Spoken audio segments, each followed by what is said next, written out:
Sejam muito bem-vindos à aula de arte da professora Suyá. Bom dia, sétimo ano! Tudo bem com vocês? Hoje vamos para mais uma aula de artes. E hoje vamos recapitular, que estamos recapitulando esse mês de fevereiro, algumas coisas que foram faladas lá no sexto ano. E hoje vamos falar sobre a arte de contar história. Nós falamos sobre a importância da arte semana passada e hoje vamos falar sobre a arte de contar história, né? O que significa a arte de contar história? Que nós aprendemos desde criança, né?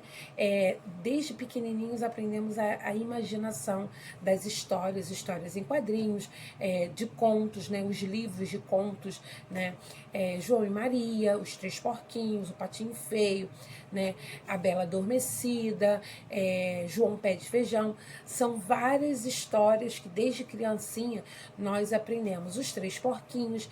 Essas histórias, elas vão levar de geração para geração, né? São literaturas infantis. Essas literaturas, nesses contos também, eles fazem parte da arte de contar história. E vocês sabiam que existem pessoas que estudam só para isso? Estudam para aprender a arte de contar histórias, né? São os conhecidos os contadores de história. E eles são preparados, estudam para isso, para encantar não só crianças, como adultos também. E nós falamos aqui do trabalho de Ana Teixeira, né? Ela tinha diferentes meios de desenho, instalações, intervenções humanas, né? E vídeos também explicando, contando a arte de contar a história. E o nosso conteúdo também foi falado sobre ouvir histórias. Nos possibilita o quê? Quando escutamos história? Imaginação, criatividade, ideias, pensamentos lúdicos, né? Faz a gente querer escrever, faz eu imaginarmos, levar meus pensamentos, como seria, né? Como seria João e Maria quando eles se perdem na floresta, os Três Porquinhos, como seria a casa deles. Então, tudo isso, o ouvir a história nos possibilita muitas coisas. E às vezes, né, as histórias elas podem ser de tradição oral, né, ou poética, ou conto, ou como cantado. Tem histórias cantadas também, né, que se fazem teatros com histórias contadas.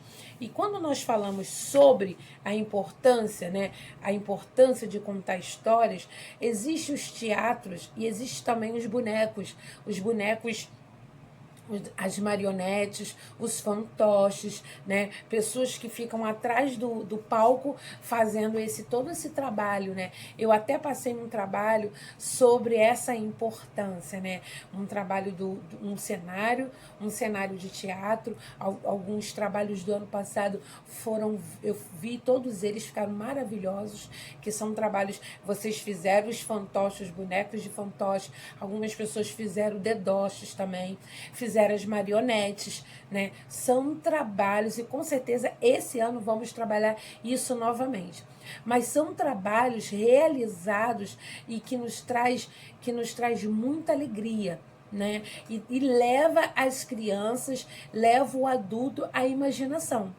O teatro não falado, né? E nós falamos também sobre a montagem de um cenário de um teatro de bonecos no Brasil, né? Montamos um cenário, né, falando sobre esse cenário do teatro que apresenta as apresentações mais antigas do teatro de marionetes, né, que aconteceu no Brasil, que foram realizadas no Rio de Janeiro no século XVIII, por Luiz Edmundo, do livro Rio de Janeiro, no tempo dos vice-reis. Em Pernambuco surgiram as primeiras apresentações do Mamulengo. O Mamulengo é um teatro popular, né, que teve sua origem em Pernambuco. São bonecos de luva com características de manipulação, né, rápida, feito para espetáculos populares e improviso com repentes e cordéis. Então, assim, o mamulengo, você coloca a mão dele, você trabalha os mamulengos, são teatros populares que as crianças amam e os adultos também. Então, a arte de contar história é maravilhoso. A criança pequena, ela já pode contar história para você. A criança, o adolescente, o pré-adolescente, o jovem, o adulto, ter essa imaginação, a arte de querer contar histórias, né? E quantas histórias vamos escutando, conforme vamos escutando as histórias, né? Conforme vamos escutando essas histórias, vamos imaginando.